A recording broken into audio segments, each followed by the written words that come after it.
Well, good morning, good evening, good afternoon my dear students. Hope so कि अभी तक के सारे लेक्चर्स काफ़ी सिंपल वे में और काफ़ी इंटरेस्टिंगली बताए जा रहे हैं, जिनके हेल्प से आप काफ़ी सारे न्यूमेरिकल बहुत ही इजीली और कंफर्टेबल वे में क्रैक कर रहे होंगे।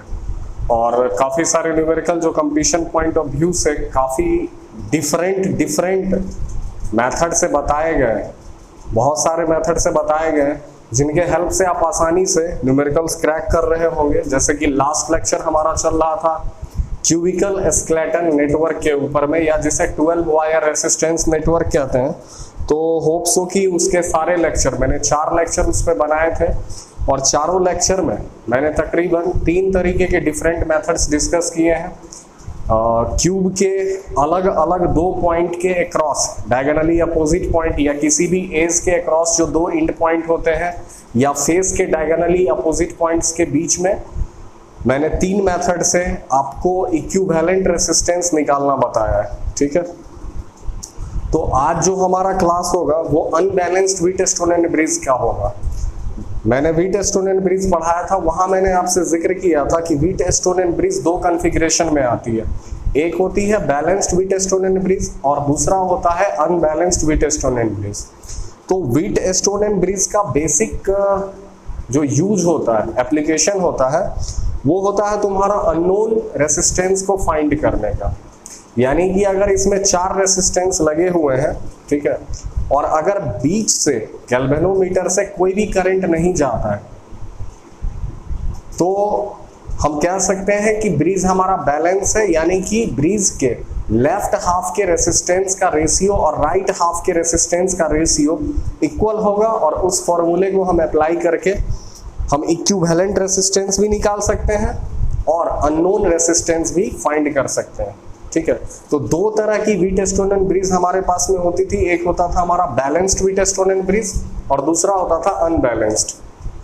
आपके सिलेबस में सिर्फ बैलेंस्ड पढ़ना है, अनबैलेंस्ड जो है वो कंप्लीशन पॉइंट ऑफ व्यू से है। हालांकि एनसीईआरटी में एक क्वेश्चन दिया हुआ है जो अनबैलेंस्ड व्हीटस्टोन एंड ब्रिज से, और अनबैलेंस्ड व्हीटस्टोन एंड ब्रिज के न्यूमेरिकल को सॉल्व करने के लिए मैं बहुत ही इफेक्टिव मेथड अभी बताने के लिए जा रहा हूं, जिसके हेल्प से अब बहुत इजीली ही इसके न्यूमेरिकल को क्रैक कर सकते हैं। इसके भी मैं 2 मेथड आपको डिस्कस करूंगा। एक तो किरचॉफ्स लॉ है, जो बहुत ही फेमस लॉ है, किसी भी सर्किट को सिंप्लीफाई करने का one of the most efficient law है, जिसके हेल्प से आप किसी भी कॉम्बिनेशन ऑफ रेसिस्टेंस वाले सर्किट के प्रॉब्लम को आसानी से सिंप्लीफाई करके किसी भी पॉइंट का पोटेंशियल, किसी भी ब्रांच के across potential difference, resistance, current, किसी भी ब्रांच में कितना करंट फ्लो कर रहा है, ये सब पैरामीटर्स आप, सर्किट से रिलेटेड पैरामीटर्स आप इजीली फाइंड आउट कर सकते हो। तो आज का जो हमारा लेक्चर है वो है हमारा अनबैलेंस्ड व्हीटस्टोन एंड ब्रिज के ऊपर, how to solve numericals related to unbalanced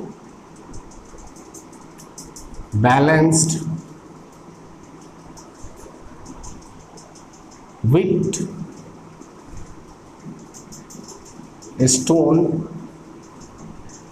bridge. अगर हमारे पास में अनबैलेंस्ड व्हीटस्टोन एंड ब्रिज है तो इसके प्रॉब्लम कैसे सॉल्व करेंगे। तो पहले मैं बहुत इजी वाला मेथड आपसे डिस्कस करने वाला हूं, बहुत इजी एक ट्रिक देने वाला हूं, जिस ट्रिक से हेल्प से आप आसानी से क्वेश्चन को सॉल्व कर लोगे। और मैंने ये ट्रिक पहले भी डिस्कस किया है, और आप लोगों से मैं ये रिक्वेस्ट करूंगा कि इस लेक्चर को देखने से पहले अगर आप व्हीटस्टोन एंड ब्रिज के कॉन्सेप्ट को भूल गए हो तो मैंने बहुत अच्छे से बताया है। आप जाकर के YouTube पे सर्च करो Wheatstone and bridge by Keshav sir, और आपको वो वीडियो मिल जाएगा। वहां पे मैंने व्हीटस्टोन एंड ब्रिज भी पढ़ाया है, उसके दोनों कंडीशन भी डिस्कस किए हैं, यानी दोनों कॉन्फ़िगरेशन, बैलेंस्ड और अनबैलेंस्ड। वहां मैंने बैलेंस्ड से रिलेटेड न्यूमेरिकल्स किए हैं, अनबैलेंस्ड मैंने कहा था कि अपकमिंग लेक्चर में मैं बताऊंगा। उसके बाद मैंने एक इनफाइनाइट लैडर नेटवर्क वाला एक लेक्चर बनाया था, वीडियो लेक्चर, जिसमें इंक्लूडेड था डेल्टा टू स्टार कन्वर्जन। ठीक है, तो मैं पहले डेल्टा टू स्टार कन्वर्जन पढ़ा देता हूं। बच्चे देखो, अगर आपको किसी भी कॉम्बिनेशन ऑफ रेसिस्टेंस वाले सर्किट में अगर कुछ इस तरीके का पार्ट दिख रहा है डेल्टा फॉर्म में, ऐसा कोई रेसिस्टेंस का कॉम्बिनेशन दिख रहा है आपको, जिसके वजह से क्वेश्चन को सॉल्व कर पाने में थोड़ी सी परेशानी आ रही हो। मान लो ये रेसिस्टेंस R1 है, this is R2, this one is R3, ठीक है। इन सारे पॉइंट का मैं नेमिंग कर देता हूं। 1 ये यूज कर चुके हो, A, B and this one is C। कुछ इस तरीके का किसी भी कॉम्बिनेशन ऑफ रेसिस्टेंस वाले कॉम्प्लिकेटेड सर्किट में, कुछ बड़ा सर्किट में कोई एक ऐसा पार्ट दिख रहा जो आपको बार बार पजल कर रहा और सॉल्व होने में, सर्किट को सिंप्लीफाई करने में परेशानी क्रिएट कर रहा है, तो इस फॉर्म को बच्चे हम लोग कहते हैं डेल्टा फॉर्म। इसे हम स्टार फॉर्म में कन्वर्ट कर सकते हैं, ठीक है। आप हायर क्लासेस में जाओगे, यानी 12th के आगे अगर आप फिजिक्स लेकर के पढ़ते हो और वहां पे कॉम्बिनेशन ऑफ रेसिस्टेंस वाले कॉन्सेप्ट को अगर आप डिस्कस करोगे, तो वहां स्टार से भी डेल्टा कन्वर्जन को बताया गया है। जैसे कि फर्दर अगर आप इंजीनियरिंग वगैरह करते हैं तो इंजीनियरिंग फिजिक्स में, और वहाँ कई सारे सब्जेक्ट हैं, जैसे इलेक्ट्रिकल टेक्नोलॉजी है, नेटवर्क एनालिसिस एंड सिंथेसिस है, तो वहाँ पे ये सारे डिस्कस किए गए हैं स्टार से डेल्टा में कैसे कन्वर्ट करते हैं और डेल्टा से स्टार में। आपके लिए अभी इतना जरूरी है डेल्टा फॉर्म से स्टार फॉर्म में। This one is enough for your competition point of view also. तो अगर ऐसा सर्किट है जो कि हमें प्रॉब्लम सॉल्व करने में काफी कॉम्प्लिकेशन ला रहा है, तो हम इस सर्किट को रिजॉल्व कर सकते हैं। This circuit can be resolve in star form, और कुछ इस तरीके से, जो पॉइंट जहां पे है उसको वहीं पे रहने दो। C यहां है, इसे यहीं रहने दो, A यहां है, इसे यहीं रहने दो, और B यहां है, इसे यहीं रहने दो। अब करना फिर क्या है, तो देखो ये डेल्टा में दिख रहा है, इस कॉन्फ़िगरेशन को कुछ स्टार जैसा ये स्ट्रक्चर है, इसमें रिजॉल्व हम कर देंगे, ठीक है। तो अब इस सब रेसिस्टेंस का वैल्यू क्या होगा, तो देखो ध्यान से देखो, ये जो C वाला जो वर्टेक्स है, ये वर्टेक्स, एक वर्टेक्स एटलीस्ट दो एज से मिलके बना होता है। ये दोनों एज है BC और AC। तो इस C वर्टेक्स को बनाने के लिए दो एज हमें जरूरत पड़ी। इस दोनों एज में जो रेसिस्टेंस लगा हुआ है उसका प्रोडक्ट, यानी R1 into R2 divided by सारे रेसिस्टेंस का सम, R1 plus R2 plus R3। ये इस रेसिस्टेंस का वैल्यू होगा। मैंने इसके ऊपर में एक न्यूमेरिकल भी करवाया था। आप इनफाइनाइट लैडर नेटवर्क वाला जो है वो जाकर के मेरा वीडियो देख ले, या यूट्यूब पे सिंपली टाइप करें infinite ladder network by Keshav sir, तो वहां पहले मैंने डिस्कस किया इनफाइनाइट लैडर नेटवर्क का कॉन्सेप्ट, उसके बाद डेल्टा टू स्टार कन्वर्जन मैंने बताया है और इससे रिलेटेड एक क्वेश्चन भी करवाया। वहां से आपके कॉन्सेप्ट और अच्छे से क्लियर हो जाएंगे। ये ए पॉइंट है, जो ए हमारा वर्टेक्स है, ये दो एज से कनेक्टेड है, जिसमें R1 और R3 ये दो रेसिस्टेंस है, तो इन दोनों का product divided by R1 plus R2 plus R3। फिर जो B वाला वर्टेक्स है, ये दो एज से कनेक्टेड है, जिसमें रेसिस्टेंस लगे हुए हैं R2 into R3 divided by again R1 plus R2 plus R3, ठीक है। तो इसे पॉज करके पहले लिख लो बच्चे। ये था हमारा delta conversion, delta to star conversion, ठीक है। यानी किसी भी कॉम्बिनेशन ऑफ रेसिस्टेंस वाले सर्किट में अगर ऐसा आता है आपको, जो आपको काफी पजल क्रिएट कर रहा है आपको सॉल्यूशन करने में, तो आप इसको इजीली कन्वर्ट कर सकते हैं डेल्टा फॉर्म को स्टार फॉर्म में। लिख लिया होगा, okay. Shall I erase it? Shall I erase it? Okay. And this form is called star form. ये हमारा स्टार फॉर्म है, ठीक है। तो इसे पॉज करके बच्चे पहले लिख लो। अब मैं इसके हेल्प से, डेल्टा टू स्टार कन्वर्जन वाले मेथड के हेल्प से, मैं अनबैलेंस्ड व्हीटस्टोन एंड ब्रिज के प्रॉब्लम को कैसे सॉल्व करूंगा, और बहुत ही within a fraction of second, not more than fraction of second. और फ्रैक्शन ऑफ सेकेंड कहने का मतलब कि आप बहुत फास्ट और क्विक, इसका मतलब ये नहीं है कि आप 0.001 सेकेंड में आप कर रहे हो, टाइम लगेगा लेकिन बहुत कम लगेगा। तो चलो देखो, सबसे पहले मैंने एक अनबैलेंस्ड व्हीटस्टोन एंड ब्रिज बनाना है। आप याद करो, ये ब्रिज कुछ इसी तरीके का होता था।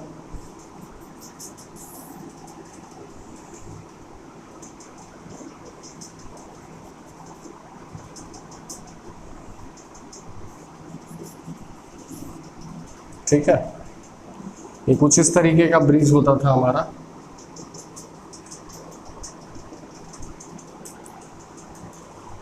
ठीक, आपका मन करे तो इसे सोर्स ऑफ पोटेंशियल से कनेक्ट कर दो।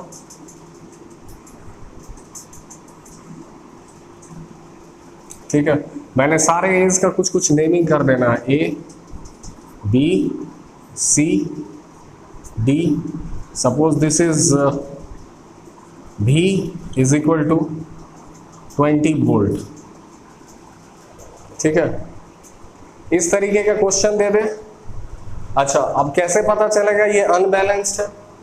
मान के चलो इस रेसिस्टेंस का मैं नाम दे देता हूं P, this one is Q, this one is R and this one is S।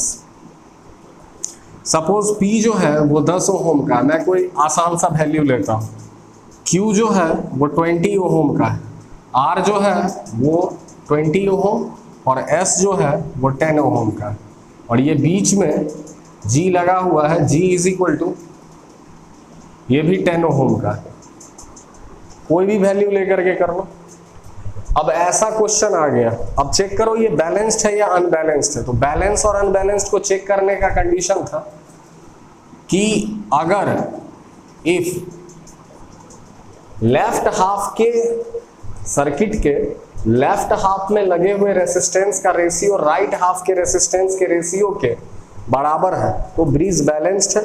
और ब्रिज बैलेंस है तो बीच में तुम्हारा करंट जाएगा भी नहीं। एक बात और बच्चे, आप इसे मिरर सिमेट्री से भी सॉल्व कर सकते हो। ठीक है, आप समझ गए होंगे जो मेरे टैलेंटेड और इंटेलिजेंट और कॉन्शियस स्टूडेंट हैं, वेदर दे आर इंटेलिजेंट और talented that doesn't matter, but they should be conscious, this matters, ये मैटर करता है।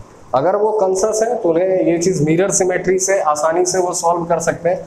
व्हीटस्टोन एंड ब्रिज में कुछ नहीं, मिरर सिमेट्री का ही कॉन्सेप्ट यूज हुआ है। तो अगर इस तरफ के रेसिस्टेंस का रेशियो और इस तरफ के रेसिस्टेंस का रेशियो इक्वल है तो यहाँ पे करंट नहीं फ्लो करेगा। कहने का मतलब ये इस पॉइंट और इस पॉइंट का पोटेंशियल सेम हो जाएगा, बीच वाले ब्रांच में करंट नहीं जाएगा। इसको यहाँ से हटा दो, ऊपर वाला दोनों सीरीज में, नीचे वाला दोनों सीरीज में, और दोनों फिर पैरेलल में, इक्विवेलेंट रेसिस्टेंस निकल गया। लेकिन यहाँ पे चेक करो, क्या P by Q is equal to, if P by Q is equal to R by S, तो ब्रिज जो है वो बैलेंस्ड है। ब्रिज क्या होगा बच्चे? बैलेंस्ड होगा। लेकिन if P by Q is not equal to R by S, तो हमारा जो ब्रिज होगा वो ब्रिज हमारा अनबैलेंस्ड होगा। ठीक है, ब्रिज हमारा अनबैलेंस होगा। ठीक है, तो अब क्लियरली यहां दिख रहा है 10/20 कितना होगा 1/2 और 20/10 कितना हो गया 2। ये ब्रिज तो तुम्हारा अनबैलेंस है। तो आप बैलेंस वाला जो है ये फंडा तो तुम यहाँ पे अप्लाई नहीं कर सकते हो, बीच वाले ब्रांच को तो अब तुम हटा नहीं सकते हो। क्वेश्चन तुम्हारा थोड़ा सा कॉम्प्लेक्स हो गया, थोड़ा सा डिफिकल्ट लग रहा है, लेकिन डिफिकल्ट कुछ होता नहीं है। वो आपके इफर्ट लगाने के ऊपर में है, आप उसके तरफ कितना अपना अटेंशन देते हो, कितना परसेंट अपने ब्रेन का उसके लिए तुम यूज करते हो। ठीक है, तो डेफिनेटली आंसर आएगा। तो ये अनबैलेंस्ड हो गया, ये तो कंफर्म है। ठीक है, अब मैं इसे सॉल्व करूंगा। मैंने अब इसी से रिलेटेड एक क्वेश्चन पहले इसको फ्रेम कर लिया, इसको कन्वर्ट कर लिया क्वेश्चन में कि फाइंड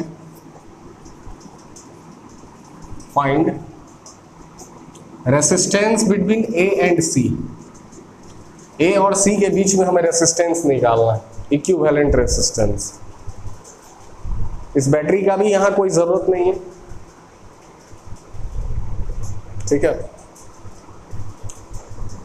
अच्छा, अगर वो निकल गया तो यहां से कितना करंट जा रहा होगा, ये आई भी कितना होगा ये भी बता दो। वो सॉल्व हो गया तो ये तो सिंपली ओम्स लॉ से आ जाएगा। ठीक है, तो चला ये स्टार्ट। ओके, चलो बच्चे देखो ध्यान से, इसमें तुम्हें दो डेल्टा बनता हुआ दिख रहा है, ए बी और डी, और तीसरा बी सी और डी। इस दोनों में से किसी एक डेल्टा को अगर हम स्टार फॉर्म में कन्वर्ट कर दे तो हमारा सर्किट सॉल्व नहीं हो जाएगा। देखो तो करके, नहीं कर सकते हैं, ट्राई इट। ये ए पॉइंट है, ठीक है, जो पॉइंट जहां है उसको वहीं पे लिख दो। ये बी पॉइंट था और नीचे ये डी पॉइंट है। तो ए पॉइंट के लिए 10 इंटू 20 200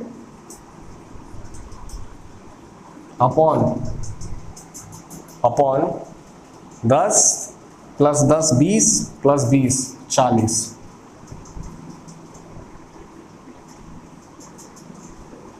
ये रेसिस्टेंस कितना का हो गया, 5 ओम। ठीक है, चलो बी पे आओ। तो ये 10 और ये 10 कितना का हो जाएगा, 100 अपॉन 40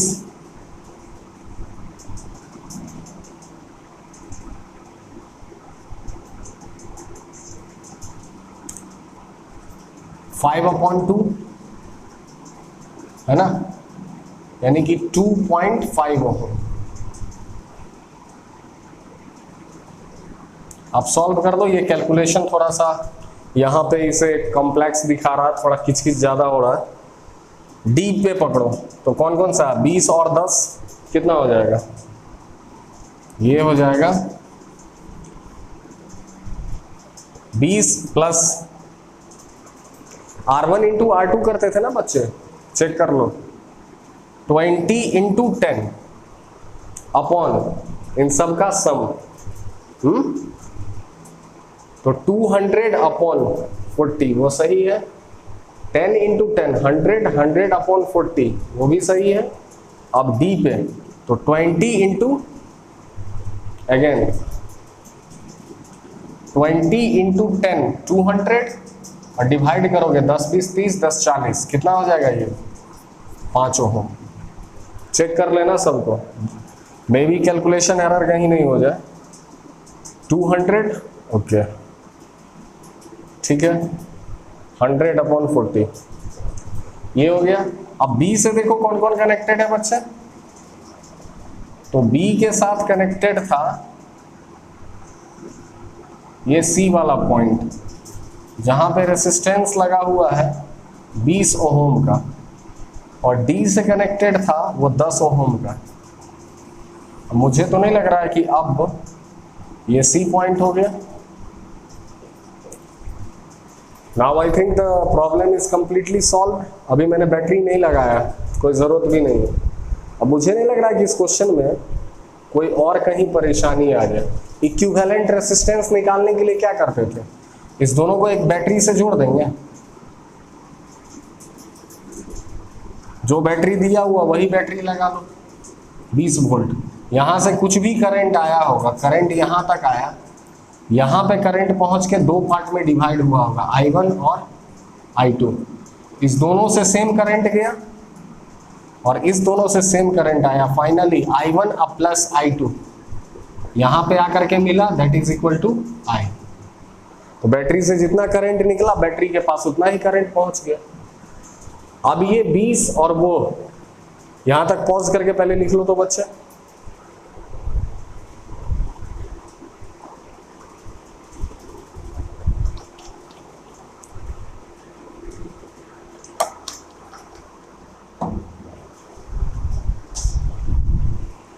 तो लिख लिया।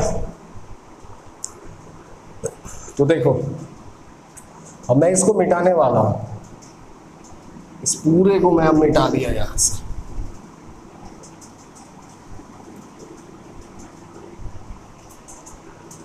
तो देखो 20 और 2.5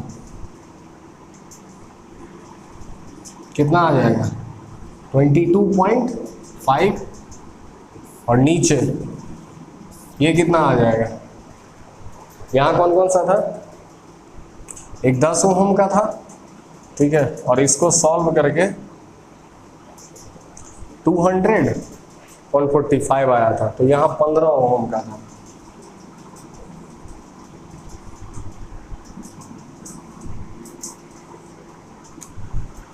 अब बताओ, मुझे लग रहा है कि और भी कुछ करना होगा इसमें। अब ये दोनों तुमको क्लियरली किसमें दिख रहे हैं, पैरेलल में दिख रहे हैं, इसे पैरेलल में सॉल्व कर लो, और इसको पैरेलल में सॉल्व करने के बाद वो इसके साथ किस में हो जाएगा, सीरीज में हो जाएगा। कैलकुलेशन है, मैं ज्यादा अब करूंगा नहीं, ये सब आप खुद भी करो, मेरा काम था आपको ट्रिक बताना, ठीक है। आप इसको सॉल्व कर लो अच्छे से, ठीक है, और इन दोनों को सॉल्व करने के बाद आपके पास में आंसर आ जाएगा। तो ये सी पॉइंट था, तो आपके पास में इसका वैल्यू अगर आ गया, ये आर अक्रॉस ए सी, जो भी वैल्यू आएगा, तो आई निकालने के लिए क्या करोगे, ए और सी के बीच का इक्विवेलेंट रेसिस्टेंस जब आपको आ गया, इस पूरे सर्किट को हटा करके वो रेसिस्टेंस लगा लो, और देन अप्लाई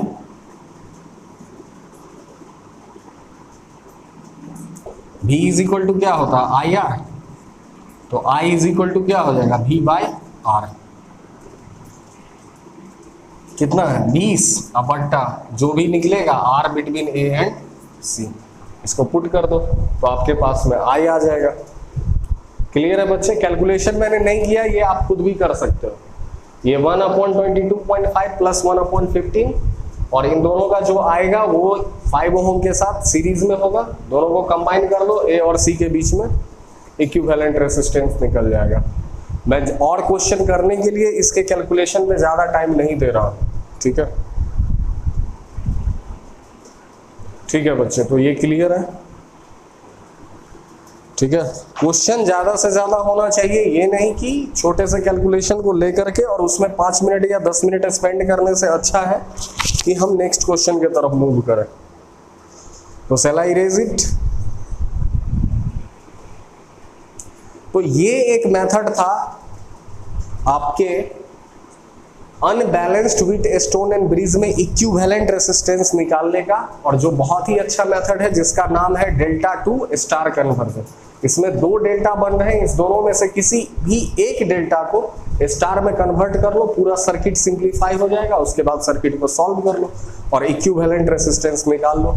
अब मैं दूसरा जो बताने के लिए जा रहा हूं वो तुम्हारा किरचॉफ्स लॉ से के हेल्प से है। जैसा कि मैंने बताया था कि किरचॉफ्स लॉ बहुत ही हेल्पफुल होता है किसी भी सर्किट को सिंप्लीफाई करने के लिए।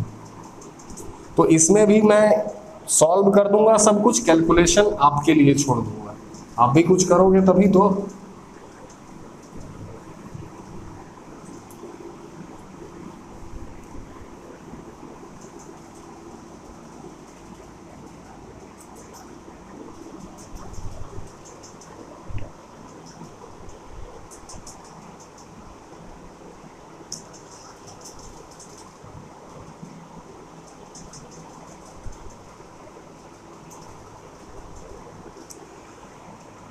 तो ये है मेथड नंबर 2, यानी कि unbalanced with stone and bridge को अभी मैं सॉल्व करने वाला हूं using solving unbalanced with stone bridge, ये शॉर्ट फॉर्म है, यूजिंग किरचॉफ्स वोल्टेज लॉ, ठीक है। बहुत ही सर्किट को सॉल्व करने के लिए इंजीनियरिंग वगैरह में आपको एक बुक ही पढ़नी होगी जिसमें नेटवर्क थ्योरम आपको पढ़ना होगा, Thevenin theorem, Norton theorem, superposition theorem और मैक्सिमम पावर ट्रांसफर थ्योरम। वो सारे थ्योरम और भी इसके एडवांस वर्जन है सर्किट को सिंप्लीफाई करने के लिए, कॉम्प्लेक्स से कॉम्प्लेक्स सर्किट को सिंप्लीफाई करने के लिए। चलो देखो बच्चे, यहां पे है सबसे पहले मैं ये ड्रॉ कर लेता हूँ।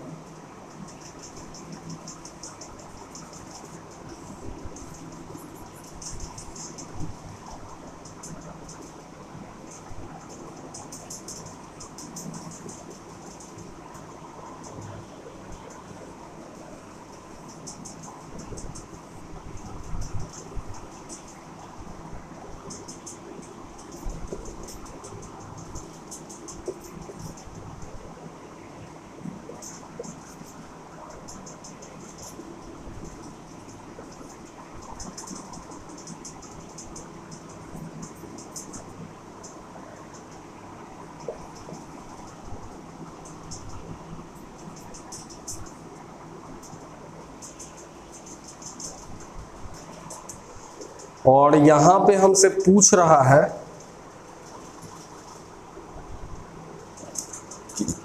कि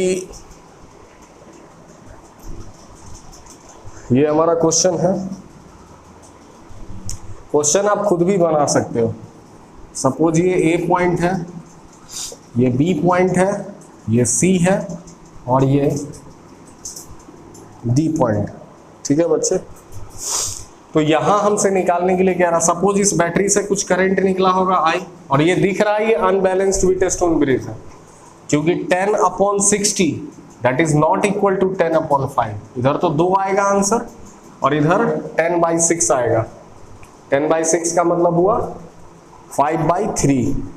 ठीक है, तो ये लेफ्ट हाफ के रेसिस्टेंस का रेशियो और राइट हाफ के रेसिस्टेंस का रेशियो जो है यहाँ पे वो इक्वल नहीं है, इसीलिए ये जो है हमारा, sorry I forget to write the value of this resistance.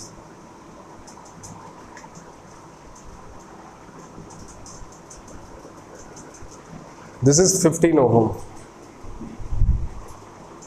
और ये जो रेसिस्टेंस है हमारा ये 15 ओम का है। तो हमसे पूछ रहा है कि फाइंड, मैं यहीं लिख देता हूं, फाइंड करंट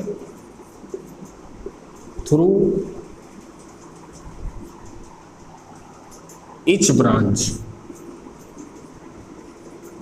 मुझे हर एक ब्रांच से करंट कितना फ्लो कर रहा है ये फाइंड करके बता। Find current through each branch, this is our question. ठीक है, ठीक है बच्चे।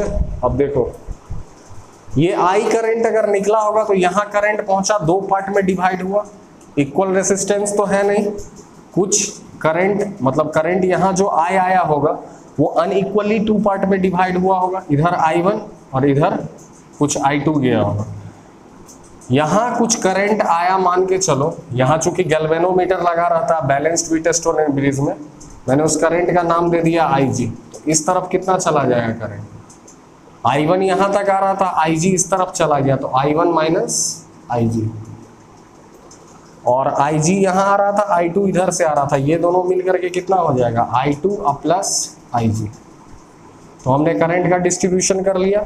फाइनली I1 माइनस IG और I2 प्लस IG सबको सम करोगे तो फाइनली यहाँ पे I करंट पहुंचेगा, IG से IG कट जाएगा और I1 प्लस I2 कितना के बराबर हो जाएगा, I के बराबर। तो हमें हर एक ब्रांच से करंट निकालना है, यानी हमें निकालना है I1, हमें निकालना क्या क्या है, हमें टू फाइंड, पहले क्या निकालना है उसको लिखो। हमें फाइंड करना है I1, हमें फाइंड करना है I2 और हमें फाइंड करना है IG। ठीक है बच्चे, हमें ये 3 करंट का वैल्यू फाइंड करना है। और जैसा कि अगर आप शुरू से सारा लेक्चर देख रहे हो कॉम्बिनेशन ऑफ रेसिस्टेंस का, तो हमारे पास में जितने वेरिएबल है एटलीस्ट अगर उतने इक्वेशन अगर हमारे पास बन जाते हैं तो उन सारे इक्वेशन को सॉल्व करके हम वो सारे अननोन पैरामीटर को फाइंड कर सकते हैं। ये मैथमेटिक्स में हमने किया है, नहीं किया है? जैसे हमारे पास में एक इक्वेशन है x plus y is equal to 2, दूसरा इक्वेशन है x minus y is equal to 6, 2 इक्वेशन है, 2 वेरिएबल है x और y, तो कितना हो जाएगा 2x is equal to 8, x is equal to 4। अब x का वैल्यू किसी एक इक्वेशन में डालो तो y निकल जाएगा। यानी कहने का मतलब जितना इक्वेशन है अगर उतना वेरिएबल है तो हम इजीली सॉल्व कर सकते हैं और उस वेरिएबल्स का वैल्यू फाइंड आउट कर सकते हैं। ठीक है, तो यहां हमें I1 चाहिए, I2 चाहिए और IG चाहिए। हमें I1, I2 और IG निकालना है, 3 वेरिएबल। तो मैंने आपको सिखाया था कि किसी भी कॉम्बिनेशन ऑफ रेजिस्टेंस वाले सर्किट में, मैं एक बार फिर से रिपीट कर रहा हूं, अगर आपको कोई भी अननोन पैरामीटर निकालना हो और वहां क्लोज लूप बन रहा है तो आप किरचॉफ्स लॉ यूज कर सकते हो। तो किरचॉफ्स का वोल्टेज लॉ कहता है summation of total voltage in a loop is equal to 0। और अगर हम किरचॉफ्स वोल्टेज लॉ किसी भी लूप में अप्लाई करें तो हमें इक्वेशन मिल ही जाएगा डेफिनेट है। अप्लाई करके देखते हैं। यहाँ पे कई सारे लूप तो बन रहे हैं लेकिन मुझे 3 ही लूप लेना है, क्योंकि 3 लूप में अगर केवीएल लगाऊंगा तो 3 इक्वेशन मिल जाएंगे। चलो देखो, एक तो दिख रहा है A B C A, loop का मतलब जहां से चलो वहीं खत्म हो जाए, बी डी सी बी। और लूप भी एक चीज ध्यान रखना, लूप तो तुम कोई भी ले सकते हो लेकिन हमेशा ये ध्यान रखना ऐसा लूप जिसमें वो अननोन क्वांटिटी आता हो जिसकी वैल्यू तुम्हें फाइंड करनी है। मुझे I1 की वैल्यू फाइंड करनी है, आई बात समझ में? तो मुझे ऐसे ही 3 इक्वेशन सिलेक्ट करने हो जिसमें ये तीनों अननोन पैरामीटर इन्वॉल्व होते हैं। तो मैं यहां एक लूप लिया, applying Kirchhoff's voltage law to, कौन सा लूप ले लेता हूं, ए बी सी ए।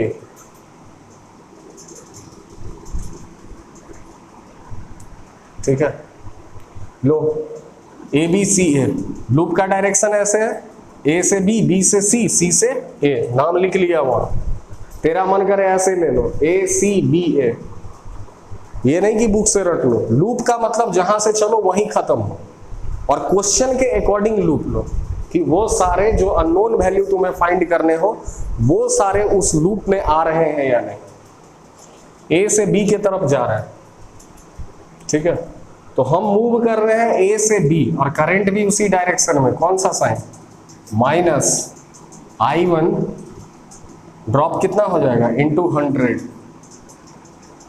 बी से सी, करंट और लूप दोनों का डायरेक्शन सेम है, ठीक है, तो minus sign, minus IG into 15। Loop C से ए के तरफ जा रहा है और करंट ऊपर से नीचे आ रहा, अपोजिट साइन, तो कौन सा साइन, प्लस। दोनों एक दूसरे के अपोजिट डायरेक्शन में, लूप का डायरेक्शन है सी से ए, करंट ऊपर से नीचे, तो plus 60 into I2। Summation of total voltage in a loop is equal to 0। इसमें कॉमन वॉमन अगर आ रहा 5 कॉमन आ जाएगा, लेके कट कर लेना। This is our equation number 1। Second जो है वो हम जो केवीएल अप्लाई करेंगे वो इस लूप में करेंगे, बी डी सी बी। अब लूप जो है हमारा बी डी सी और बी, ठीक है, तो बी से डी के तरफ करंट और लूप दोनों का डायरेक्शन सेम है, तो -10। करंट कितना है I1, अरे V is equal to IR होता है ना ड्रॉप का फॉर्मूला, I1 माइनस IG। फिर D से C के तरफ आ रहा है और करंट अपोजिट डायरेक्शन में जा रहा है, तो plus sign, plus 5 into I2 plus IG। C से B के तरफ जा रहे हैं और करंट ऊपर से नीचे आ रहा, दोनों अपोजिट डायरेक्शन में, तो plus sign IG into 15 that is equal to 0। This is our second equation. इसको सिंप्लीफाई कर लो। तीसरा लूप मैं ले लेता हूं, देख लो बच्चे, जो मतलब है तुम ये ले लो, यहां से चलो और ये वाला लूप ले लो, ठीक है, जो तुम इजीली सॉल्व करो। या ये भी लूप है यहां पे, इसका नाम कुछ दे देता है, के ए बी डी के, ठीक है। आई बात समझ में? ठीक है, ठीक है बच्चे। चलो मैं ये ले लेता हूं, लूप के ए सी डी और के, मैंने ये लूप लिया है। अब इसमें अप्लाई करता हूं मैं किरचॉफ्स वोल्टेज लॉ।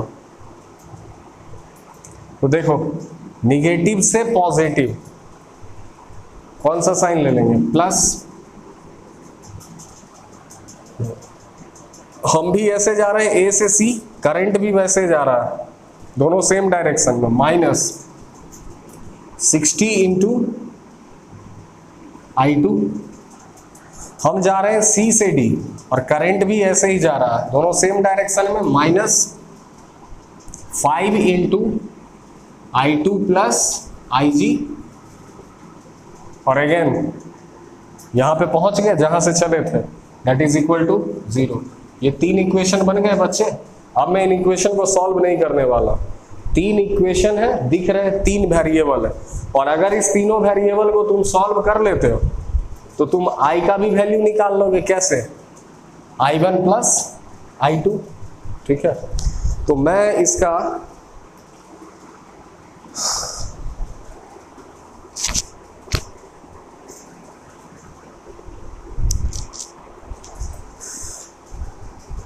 जो है आंसर लिख देता हूं।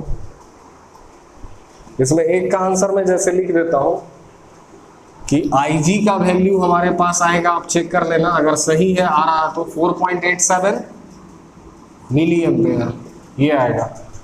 अब निकाल के देख लेना, let me check. Okay, it is clear. तो इसी तरह से IG निकल गया, I1 I2 निकाल लो। ठीक है, तो आपने देखा कि कैसे अनबैलेंस्ड व्हीटस्टोन एंड ब्रिज में किसी भी अननोन पैरामीटर, अरे सर्किट को सॉल्व करने का मतलब ये कि सर्किट से रिलेटेड जितने भी अननोन पैरामीटर है, चाहे वो 2 टर्मिनल के अक्रॉस इक्विवेलेंट रेजिस्टेंस हो, चाहे इसके ब्रांच में किसी भी ब्रांच में करंट फाइंड करने बोल दे, चाहे 2 पॉइंट के बीच पोटेंशियल डिफरेंस निकालने के लिए बोल दे, तो ये सब अगर करने के लिए आपको बोलता है, इसका मतलब आपसे पूछ रहा है सर्किट को सिंप्लीफाई करने के लिए। अब जैसे यहां कहोगे सर इस मेथड से A और D के बीच में कैसे इक्विवेलेंट रेजिस्टेंस निकालेंगे? अरे एक बात बताओ, I1 और I2 तुमको आ जाएगा? पहले इसको पॉज करके बच्चे लिख लो। जब I1 और I2 तुमको आ जाएगा तो इस पूरे सर्किट का कुछ तो इक्विवेलेंट रेजिस्टेंस होगा A और D के बीच में, यहां पे लगा दो। ये हमेशा नहीं करना है, सिर्फ I निकालने के लिए, क्योंकि I करंट को सर्कुलेट करवाया है, और ये जो पोटेंशियल है, इस पोटेंशियल को आपको पढ़ाया था ना मैंने, किसी भी सर्किट में इक्विवेलेंट रेजिस्टेंस अगर निकालना है तो इक्विवेलेंट रेजिस्टेंस हमेशा किसी 2 पॉइंट के बीच में निकलता है, 2 पॉइंट के अक्रॉस। यहां 2 पॉइंट ऑलरेडी मेंशन्ड है, कौन कौन है? A और D, और इसी दोनों से हमने क्या कर रखा? कनेक्ट, बैटरी कर रखा है ना। तो यानी जो इक्विवेलेंट रेजिस्टेंस आया होगा वो A और D के बीच में आया होगा। अगर इस पूरे सर्किट का इक्विवेलेंट रेजिस्टेंस A और D के बीच में कुछ होगा, उसका हमने नेम कर दिया R इक्विवेलेंट। करंट जा रहा है I, और इस I का वैल्यू पता है, और V हमको दिया गया, तो ओम्स लॉ नहीं लगा सकते हो। V is equal to I into R, V is equal to I into R between A and D। यहां से आप लिख सकते हो R between A and D is equal to V by I। Let me check whether it is clear और नॉट। नहीं, ये क्लियर नहीं है बच्चे, ये क्लियर नहीं। तो इसको पॉज करके पहले लिख लेना, मैं सिर्फ एक लाइन इसका रब करता हूं। देखो, इसे पॉज करके लिख लिया। ये 3 इक्वेशन है हमारे। देखो, अगर तुमसे कह दे R between A and D निकालने के लिए, किसी भी सर्किट में आपको मैंने सिखाया था, कॉम्बिनेशन ऑफ रेजिस्टेंस वाले सर्किट में 2 पॉइंट के बीच इक्विवेलेंट रेजिस्टेंस निकालते हो, तो दोनों पॉइंट के से इस दोनों पॉइंट को एक बैटरी से कनेक्ट करते हो, तो ये दोनों पॉइंट ऑलरेडी एक बैटरी से कनेक्टेड है ना, ये these two point are already connected to a battery, और उस बैटरी से करंट निकल रहा आई। तो इस दोनों एंड के अक्रॉस कुछ तो इक्विवेलेंट रेजिस्टेंस आया होगा सॉल्व करने के बाद। आप एक बात और जान लो, अगर मैं बी और सी के अक्रॉस इक्विवेलेंट रेजिस्टेंस देखता हूं तो उसका वैल्यू अलग होगा बच्चों, ठीक है। ए और बी के बीच अलग होगा, ए और डी के बीच मैंने सिखाया था किसी भी सर्किट में दो पॉइंट के अक्रॉस इक्विवेलेंट रेजिस्टेंस का वैल्यू चेंज होता है, अलग अलग आता है। तो जो भी आएगा इक्विवेलेंट रेजिस्टेंस, ये जैसे ए पॉइंट था और ये डी पॉइंट है, इसके बीच कुछ तो आया होगा आर इक्विवेलेंट, और यहां पे एक बैटरी लगा हुआ है 10 वोल्ट का, इससे कुछ करंट निकला था आई, और इस आई का वैल्यू तुम यहां से निकाल सकते हो कैसे, I1 प्लस, यही आई दो पार्ट में स्प्लिट हुआ है ना, I1 और I2, तो आई निकल जाएगा। तो यहां से तुम लिख सकते हो ओम्स लॉ से V is equal to I into R between A and D। Now R between A and D is equal to क्या हो जाएगा, V by I। Let me check, ये थोड़ा सा ये रह गया, यहाँ बैटरी कितना लगा हुआ 10 वोल्ट का, अब तो क्लियर है, ठीक। तो आपने समझ गया। तो इसका मतलब है कि जितने भी लेक्चर है सारे लेक्चर एक दूसरे से कोरिलेटेड है बच्चे, तो सारे लेक्चर को आप अच्छे से रिवाइज करो। इतना ही नहीं है, लेकिन मैं नहीं कह सकता हूं कि दिस वन इज सफिशिएंट, लेकिन हाँ अगर आप इतना करते हो तो अब मैक्सिमम नंबर ऑफ प्रॉब्लम्स, अब मुझे नहीं लगता कि इससे ज्यादा तरीके के प्रॉब्लम आएंगे कॉम्बिनेशन ऑफ रेसिस्टेंस के ऊपर, और कॉम्बिनेशन ऑफ रेसिस्टेंस आप समझ गए तो मुझे कॉम्बिनेशन ऑफ कैपेसिटर के ऊपर में प्रॉब्लम्स करने की जरूरत नहीं है। कुछ एक डिफरेंट टाइप के प्रॉब्लम आएंगे, कुछ ही चुनिंदे, नहीं तो बाकी जितने भी कॉन्सेप्ट होंगे सब इसी तरीके के होंगे, बस वहां पे फॉर्मूला चेंज हो जाएगा। कॉम्बिनेशन ऑफ रेसिस्टेंस में हम इक्विवेलेंट रेसिस्टेंस निकालते हैं R1 plus R2 plus R3, बस इक्विवेलेंट कैपेसिटर इन सीरीज हो जाएगा 1/C equivalent is equal to 1/C1 plus 1/C2 plus 1/C3। मतलब रेसिस्टेंस का कॉम्बिनेशन का फॉर्मूला कैपेसिटेंस के कॉम्बिनेशन के फॉर्मूले का ठीक रेसिप्रोकल होता है, बाद बाकी सब फंडा एक ही जैसा हो। वहां भी आप व्हीटस्टोन एंड ब्रिज वाले कॉन्सेप्ट को अप्लाई करके क्वेश्चन को सॉल्व करोगे, सिमेट्री वाले कॉन्सेप्ट पे प्रॉब्लम को सॉल्व करोगे, किसी दो पॉइंट के बीच में इक्विवेलेंट कैपेसिटेंस निकालना सीखोगे, तो वहां पे हमको टाइम वेस्ट नहीं करना है।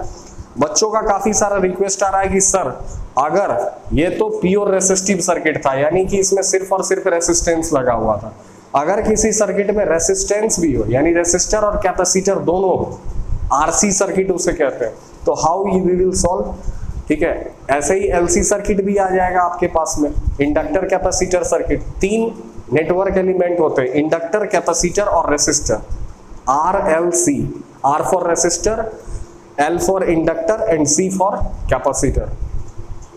तो वो अल्टरनेटिंग करंट में पढ़ना है हमें। अभी फिलहाल अगर सर्किट में रेसिस्टेंस और कैपेसिटेंस आ जाए तो प्रॉब्लम कैसे सॉल्व होगा, तो फर्दर हमारा लेक्चर जो है वो होगा डिफरेंशिएशन पे, और डिफरेंशिएशन के बाद में बहुत ही इंपॉर्टेंट कॉन्सेप्ट आपको बताऊंगा जो कि कंपटीशन के लिए बहुत इंपॉर्टेंट है, ग्राफ्स कैसे प्लॉट करते हैं और ग्राफ कैसे कन्वर्ट किए जाते हैं, पोजीशन टाइम ग्राफ को वेलोसिटी टाइम ग्राफ में कैसे कन्वर्ट करेंगे, वेलोसिटी टाइम ग्राफ को एक्सीलरेशन टाइम ग्राफ में, यानी इनका आपस में इंटरचेंजिंग कैसे होता है, ठीक है।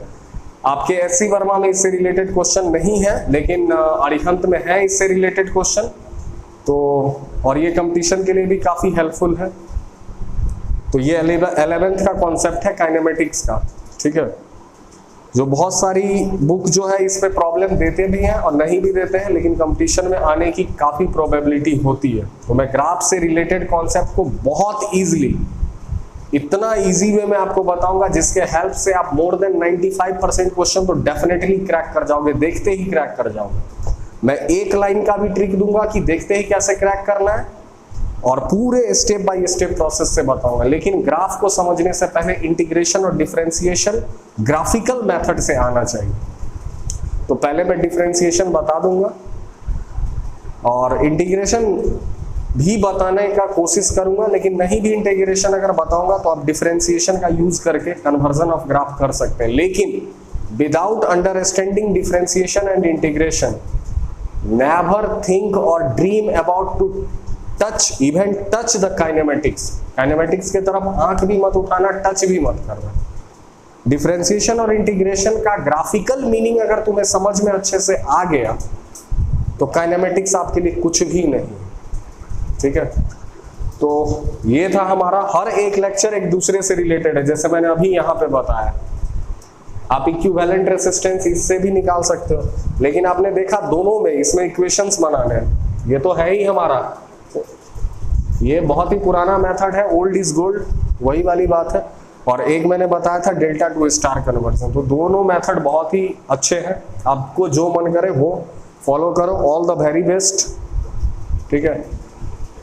काइनेमेटिक्स का मैंने एक टॉपिक पढ़ाया है, रिलेटिव वेलोसिटी इन 2 डायमेंशन का रिवर मैन प्रॉब्लम, और उससे रिवर बोट प्रॉब्लम बिल्कुल सिमिलर होता है। काफी मैंने एक्सप्लेन्ड वे में पढ़ाया था। एक मुझे विंड और एयरक्राफ्ट प्रॉब्लम पढ़ाना है, या जिसे हम एयरक्राफ्ट विंड प्रॉब्लम भी कहते हैं। ज़्यादा नहीं, हाफ एन आवर का वो लेक्चर होगा। तो पहले मुझे डिफरेंशिएशन और कन्वर्जन ऑफ ग्राफ पढ़ाना है, उसके बाद मैं आरसी सर्किट पे आऊँगा कि सर्किट में रेसिस्टेंस और कैपेसिटर, रेसिस्टर और कैपेसिटर दोनों लगा दें तब वो सर्किट कैसे सॉल्व होगा। क्योंकि इसमें काफ़ी सारे बच्चे कह रहे हैं कि सर इसमें काफ़ी प्रॉब्लम आती है और ये कॉन्सेप्ट क्लियर नहीं हो पाता है। Thank you very much, all the very best for your future, और क्वेश्चंस प्रैक्टिस करते रहो, ठीक है।